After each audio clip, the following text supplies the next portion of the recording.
सुरुवातीपासूनच जिल्हा पालकमंत्री सतीश जारकीहोळी यांना DCM करा असे बोलत होतो, असे आमदार आसिफ सेठ म्हणाले. उत्तर कर्नाटकच्या विकासासाठी बेळगावचे सतीश जारकीहोळी यांना DCM पद देण्यात यावे अशी विनंती मी हायकमांडकडे केली आहे. उत्तर कर्नाटकला सावतराईसारखी वागणूक दिली जात असल्याच्या पत्रकारांच्या प्रश्नाला उत्तर देताना ते म्हणाले की हे निश्चितच अन्यायकारक आहे. सतीश जारकीहोळी यांच्याकडे प्रत्येक वेळी लोकांना विश्वासात घेण्याची क्षमता आहे. आमदार आसिफ सेठ यांनी शनिवारी बेळगावात पत्रकारांशी संवाद साधला.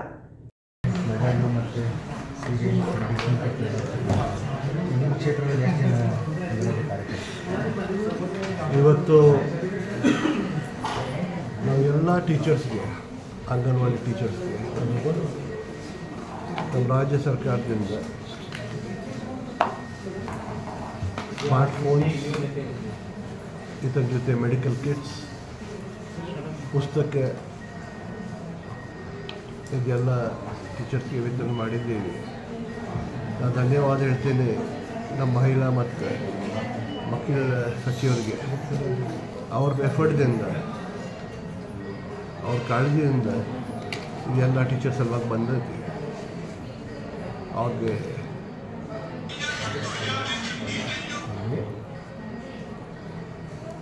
ಅವರು ಭಾಳ ಕಷ್ಟ ತಗೋತಾ ಇದ್ದಾರೆ ಇಲಾಖೆಯಿಂದ.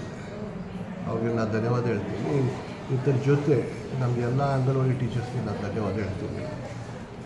ಅವರು ಬಿಸಿಲಾಗಲಿ ಮಳೆ ಆಗಲಿ ಮಕ್ಕಳಿಗೆ ನೋಡ್ತಾ ಇದ್ದಾರೆ. ಇದರ ಜೊತೆ ಕೋವಿಡ್ದಲ್ಲೇ ಏನು ಕೆಲಸ ಮಾಡಿದ್ದಾರೆ ಅವರು. ನಾನು ನೋಡ್ತಾ ಇದ್ದೀನಿ, ಮನೆಗೆ ಹೋಗೋದು, ಚೆಕಪ್ ಮಾಡೋದು, ಎಲ್ಲರಿಗೆ ಭೇಟಿ ಆಗ್ಬೋದು, ಇನ್ಫಾರ್ಮೇಷನ್ ಕೊಡೋದು ಸರ್ಕಾರಕ್ಕೆ. ಭಾಳ ಕಡಿಮೆ ಮಂದಿ ಇದು ಮಾಡಿದ್ದಾರೆ. ಮತ್ತು ಅಂಗನವಾಡಿ ಟೀಚರ್ ಸ್ಪೆಷಲಿ ಏನು ತೊಂದರೆ ಇತ್ತಂದ್ರೆ ಅವರು ಹೋಗ್ತಿದ್ರು. ಅವ್ರಿಗೆ ನಾನು ಧನ್ಯವಾದ ಹೇಳ್ತೀನಿ. ಮತ್ತು ಮುಂದೆ ನಮ್ಮ ಕಾನ್ಸ್ಟಿಟ್ಯೂನ್ಸಿದಲ್ಲಿ ಅವ್ರಿಗೆ ಏನು ಅವಶ್ಯಕತೆ ಐತಂದರೆ ನಾನು ಅವ್ರಿಗೆ ಹೇಳಿದ್ದೇನೆ. ನನಗೆ ನನ್ನ ಆಫೀಸಿಗೆ ಕಾಂಟ್ಯಾಕ್ಟ್ ಮಾಡಿ ಯಾವಾಗ ತಮ್ಮ ಜೊತೆ ಇದ್ದೀವಿ, ಏನೂ ಬೇಕಾದರೆ ಹೇಳಿ ನನಗೆ ನಾನು ಸೌಲಭ್ಯ ಮಾಡಲಿಕ್ಕೆ ಪ್ರಯತ್ನ ಮಾಡಿ. ಸರ್, ಈಗ ರಾಜ್ಯ ರಾಜಕಾರಣದಲ್ಲಿ CM ಬದಲಾವಣೆ ಮತ್ತು ಹೆಚ್ಚುವರಿ DCM ಕೂಗು ಕೇಳಿ ಬರ್ತಾ ಇದೆ. ಸೊ ಸತೀಶ್ ಜಾರಕಿಹೊಳಿ ಅವರು DCM ಆಗಬೇಕು ಅಂತ ಒಂದಷ್ಟು ಜನ ಒತ್ತಾಯ ಮಾಡ್ತಾ ಇದ್ದಾರೆ. ಏನು ಹೇಳ್ತೀವಿ ಸರ್? ನಾನು ಇವತ್ತಿಲ್ಲ, 1 ವರ್ಷ ಆಯಿತು ನಾನು ಹೇಳ್ತಾ ಇದ್ದೆ, ಉತ್ತರ ಕರ್ನಾಟಕದ್ದು ಡೆವಲಪ್ಮೆಂಟ್ ಆಗಬೇಕಂದ್ರೆ ನಾವು ಇಲ್ಲಿಂದ ಒಂದು DCM ಬೇಕು. ಮತ್ತು ಸತೀಶ್ ಜಾರಕಿಹೊಳಿ ಹೆಸರು ನಾವು 1 ವರ್ಷದಿಂದ ತಗೋತಾ ಇದ್ದೀವಿ. ಅವ್ರು ಒಂದು ಹಾರ್ಡ್ ವರ್ಕಿಂಗ್ ಇದೆ, ನಾಲೆಜಬಲ್ ಅದಾವೆ, ಸೀನಿಯರ್ ಅದಾವೆ. ಉತ್ತರ ಕರ್ನಾಟಕದ್ದು ಎಲ್ಲ ಮಂದಿ ಯಾರ್ಯಾರು ಎಲ್ಲೆಲ್ಲಿ ಏನೇನು ಅದಾರೋ ಅವ್ರಿಗೆ ಗೊತ್ತಿದೆ. ಅದು ಮಂದಿಗೂ ಅವ್ರ ಬಗ್ಗೆ ಗೊತ್ತಿದೆ. ಅವ್ರಿಗೆ ಕೊಡಿ ಅಂತ 1 ವರ್ಷದಿಂದ ಹೈಕಮಾಂಡ್ಗೆ ನಾನು ರಿಕ್ವೆಸ್ಟ್ ಮಾಡಿದ್ದೀನಿ, ಬೇಡಿಕೆ ಮಾಡಿದ್ದೀನಿ. ಯಾಕಂದರೆ ಸರ್, ಉತ್ತರ ಕರ್ನಾಟಕದ ಶಾಸಕರನ್ನು ಬರೀ ಯಾವುದೇ ಸರ್ಕಾರ ಬರಲಿ ಕೇವಲ ನಂಬರ್ ಅಂತ ನೋಡ್ತಾರೆ. ಅಧಿಕಾರಕ್ಕಾಗಿ ನಂಬರ್ ಬೇಕು, ಆದರೆ ಅಧಿಕಾರ ಮಾತ್ರ ಯಾರಿಗೂ ಕೊಡಲ್ಲ ಅಂತ ಒಂದು ಅಸಮಾಧಾನ ಈ ಉತ್ತರ ಕರ್ನಾಟಕ ಶಾಸಕರಲ್ಲಿ ಇದೆಯಲ್ಲ ಸರ್? ಅದರ ಸಲುವಾಗಿ ನಾವು ಕೇಳ್ತಾ ಇದ್ದೀವಿ ಸತೀಶನ್ನಾಗೆ. ಅವ್ರದ್ದು ಹೇಳಿಲ್ಲ ನನಗೆ, ನಾವು ಬೇಡಿಕೆ ಇಟ್ಟಿದ್ದೀವಿ ಹೈಕಮಾಂಡ್ಗೆ ಇವ್ರಿಗೆ ಕೊಡಿ ಅಂತ. ಉತ್ತರ ಕರ್ನಾಟಕದಲ್ಲಿ ಯಾರಿತ್ತಂದ್ರೆ ಅವರಿತ್ತಂದ್ರೆ ನಮ್ಮದು ಡೆವಲಪ್ಮೆಂಟ್ ಆಗೋದು, ನಮ್ಮದು ಏನು ಅವಶ್ಯಕತೆ ಇದೆ ಅವ್ರಿಗೆ ಗೊತ್ತಿದೆ. ಉತ್ತರ ಕರ್ನಾಟಕದ ಜನತೆಗೆ ಏನೇನು ಬೇಕಂತ ಅವ್ರು ಆಗಬೇಕು. ಅವ್ರಿಗೆ ನಾವು ವಿನಂತಿ ಮಾಡ್ತೀನಿ ಹೈಕಮಾಂಡ್ಗೆ ಅವ್ರಿಗೆ ಕೊಡಿ. ದೆಹಲಿಗೆ ಹೋಗಿದ್ದಾಗ ಯಾರನ್ನಾದ್ರೂ ಮೀಟ್ ಆಗಿ ಮನವಿ ಮಾಡಿದ್ರೆ ಸರ್? ಇತರ ಬಗ್ಗೆ ಹೋಗಲಿಲ್ಲ. ನಮ್ಮದು ಹೊಸದ MP ಮೇಡಮ್ ಪ್ರಿಯಾಂಕಾ ಜಾರಕಿಹೊಳಿ ಅವರು ಓದ್ತೇಕಿನಿ, ಅದರ ಸಲುವಾಗಿ ನಾವು ಹೋಗಿದ್ದೀವಿ. ಮತ್ತು ಕೆಲ ಸಚಿವರಿಗೆ ಮತ್ತು ಖರ್ಗೆ ಸಾಹೇಬ್ರಿಗೆ ನಾವು ಭೇಟಿ ಆಗಿದ್ದೀವಿ. ನಮ್ಮದು MP ಮೇಡಮ್ ಅವ್ರದ್ದು ಆಶೀರ್ವಾದ ತಂದರು, ಅದರ ಸಲುವಾಗಿ ಹೋಗಿದ್ದೀವಿ. ಸರ್, ಇನ್ನೊಂದು ಸಿದ್ದರಾಮಯ್ಯನವರು ಅಲ್ಪಸಂಖ್ಯಾತ ಸಮುದಾಯದ ಶಾಸಕರ ಜೊತೆ ಎಲ್ಲ ಒಂದು ಮೀಟಿಂಗ್ ಮಾಡಿದ್ರು, ಸಭೆ ಮಾಡಿದ್ರು, ನೀವು ಭಾಗವಹಿಸಿದ್ರಿ. ಸೊ ಏನು ಬೇಡಿಕೆ ಇಟ್ಟಿರಿ ಸರ್ ಅಂತ? ನನಗೆ DCM ಮಾಡಿ ಅಲ್ಲ ಇಲ್ಲ, that is on an item note. ನನ್ನ ಸ್ವಲ್ಪ ಇಶ್ಯೂಸ್ ಅದಾರು ನಮ್ಮ ಸಮುದಾಯ ಎಲ್ಲ ನಾವು ಒಂದು ಮೀಟಿಂಗ್ ಮಾಡಿ ಆಮೇಲೆ ಅಪಾಯಿಂಟ್ಮೆಂಟ್ ತೊಗೊಂಡು ನಾವು ಹೋಗಿದ್ದೇವೆ. ಅದು ಪಾಲಿಟಿಕಲ್ ಇರಲಿಲ್ಲ.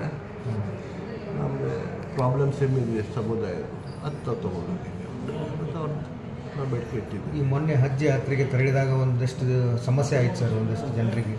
ಸೊ ಈ ನಿಟ್ಟಿನಲ್ಲಿ ಒಂಚೂರು ಅದು ಸುಧಾರಣೆ ಆಗಬೇಕು ಅನ್ನೋದೊಂದು ಒತ್ತಾಯ ಸಮುದಾಯದವರಲ್ಲಿ ಇರುವಂಥದ್ದು. ಅದು ಇಷ್ಟು ದೊಡ್ಡ ಸಂಖ್ಯೆಯಲ್ಲಿ ಹೋಗ್ತಾ ಇರ್ಬೋದು. ಸ್ವಲ್ಪ ಸಮಯ ಈಗ ಸಮಸ್ಯೆ ಇಲ್ಲೆಲ್ಲ ಆಗೋದು ಅದು ನಾವು ಹಜ್ ಮತ್ತು ವಾಲಿಟಿ ಮತ್ತು ಹಜ್ ಮಿನಿಸ್ಟರ್ ಅದಾರು ಅವ್ರು ನೋಡ್ತಾ ಇದ್ದಾರೆ, ಮಾಡ್ತಾ ಇದ್ದಾರೆ, ಇದ್ರ ಬಗ್ಗೆ ಕೇರ್ ತೊಗೊಳ್ತಾ ಇದ್ದಾರೆ. ಇದು ಸೂಪರ್ ಸ್ಪೆಷಾಲಿಟಿ ಹಾಸ್ಪಿಟಲ್ ಬಗ್ಗೆ ಬೆಂಗಳೂರಲ್ಲಿ ಮೀಟಿಂಗ್ ಆಯಿತು. ಯಾವಾಗ ಸ್ಟಾರ್ಟ್ ಆಗುತ್ತೆ ಮತ್ತು ಯಾವ ರೀತಿ ಅದು ಹೆಲ್ಪ್ಫುಲ್ ಆಗ್ತದೆ ಬೆಳಗಾವಿ? ಸೂಪರ್ ಸ್ಪೆಷಾಲಿಟಿ ಹಾಸ್ಪಿಟಲ್ ಈಗ ತಯಾರಾಗಿದೆ, ಬಿಲ್ಡಿಂಗ್ ಕಟ್ಟಡ ತಯಾರಾಗಿದೆ. ಎಕ್ವಿಪ್ಮೆಂಟ್ ಸಲುವಾಗಿ ಲಾಸ್ಟ್ ಬಜೆಟ್ಗಿನ್ನ ಬೇಡಿಕೆ ಮಾಡಿದ್ದೀನಿ ಸಿಎಮ್ಗೆ. ಆ ವೇಳೆಗೆ ಅವರು 55 ಕೊಟ್ಟಿದ್ದಾರೆ ಎಕ್ವಿಪ್ಮೆಂಟ್ ಪರ್ಚೇಸ್ ಸಲುವಾಗಿ. ಈ ಟೈಮ್ನು ಬಜೆಟ್ನಲ್ಲಿ ಅವ್ರು ಕೊಡ್ತಾ ಇದ್ದಾರೆ. ಭಾಳ ಲಘು ಇದು ರೆಡಿ ಆಗಿ ಸ್ಟಾರ್ಟ್ ಮಾಡೋದು ವಿಚಾರ ಇದೆ. ನಮ್ಮ ಪರ್ಸನಲ್ ಮ್ಯಾನಿಫೆಸ್ಟೋದಲ್ಲಿ health and education and water ಈ ಪ್ರಥಮ 3 ನಾವು ಮಾಡಲಿಕ್ಕೆ ಪ್ರಯತ್ನ ಮಾಡ್ತಾ ಇದ್ದೇನೆ. ಮತ್ತು ಸೂಪರ್ ಸ್ಪೆಷಾಲಿಟಿ ಆಯ್ತಂದರೆ ಪೂರ್ಣ ನಮ್ಮ ಜಿಲ್ಲೆಗೆ ಹೆಲ್ಪ್ಫುಲ್ ಆಗ್ತಿದೆ, ಅವಶ್ಯಕತೆನೂ ಇದೆ. ಡಾಕ್ಟರ್ಸ್ಗೆ ಅಪಾಯಿಂಟ್ಮೆಂಟ್ ಮಾಡೋದು, ನರ್ಸಿಂಗ್ ಸ್ಟಾಫ್ಗೆ ಅಪಾಯಿಂಟ್ಮೆಂಟ್ ಮಾಡೋದು, ಎಕ್ವಿಪ್ಮೆಂಟ್ಗೆ ಅಪಾಯಿಂಟ್ ಮಾಡೋದು, ಎಕ್ವಿಪ್ಮೆಂಟ್ಗೆ ಆರ್ಡ್ರ್ ಮಾಡೋದು ಭಾಳ ಇದೆ. ಬರೀ ಒಂದು ಕಟ್ಟಡದಿಂದ ಆಗೋದಿಲ್ಲ super speciality. We need specialist doctors, train nursing staff, good equipment order ಆಗ್ತಾ ಇದೆ. ನೀವು ಮೆಡಿಕಲ್ ಎಜುಕೇಷನ್ ಮಿನಿಸ್ಟ್ರಿಗೆ ನಾವು ಭೇಟಿ ಆಗಿದ್ದೀನಿ ಮೊನ್ನೆ. ಅವ್ರಿಗೇನು ರಿಕ್ವೆಸ್ಟ್ ಮಾಡಿದೆ ನಮಗೆ ಆದಷ್ಟು ಜಲ್ದಿ ರಿಕ್ರೂಟೆಡ್ ಮಾಡಿ ಡಾಕ್ಟರ್ಸ್. ಅದು ಇನ್ನೊಂದು 500 ಬೆಡ್ಸಿದ್ದು ಹಾಸ್ಪಿಟಲ್ ಅದು ಹೊಸದು ಆಗ್ಬೇಕಂತ ಪ್ರಪೋಸಲ್ ಇತ್ತು ಸರ್, ಅದೇನು ಅಪ್ರೂವಲ್ ಆಯ್ತಾ ಇಲ್ಲ? ಒಂದು ಕ್ಯಾನ್ಸರ್ ಹಾಸ್ಪಿಟಲ್ದು ಅಪ್ರೂವಲ್ ಆಗಿದೆ.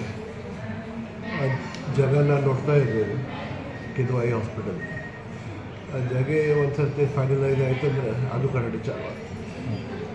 ಆಮೇಲೆ ಡೆಲಿವರಿ ಪೇಷಂಟ್ಸ್ ಹೈಯೆಸ್ಟ್ ಆಗ್ತದೆ, ಅದು ಸೂಪರ್ ಸ್ಪೆಷಾಲಿಟಿ ಡೆಲಿವರಿ ಹಾಸ್ಪಿಟಲ್ ಆಗಬೇಕು.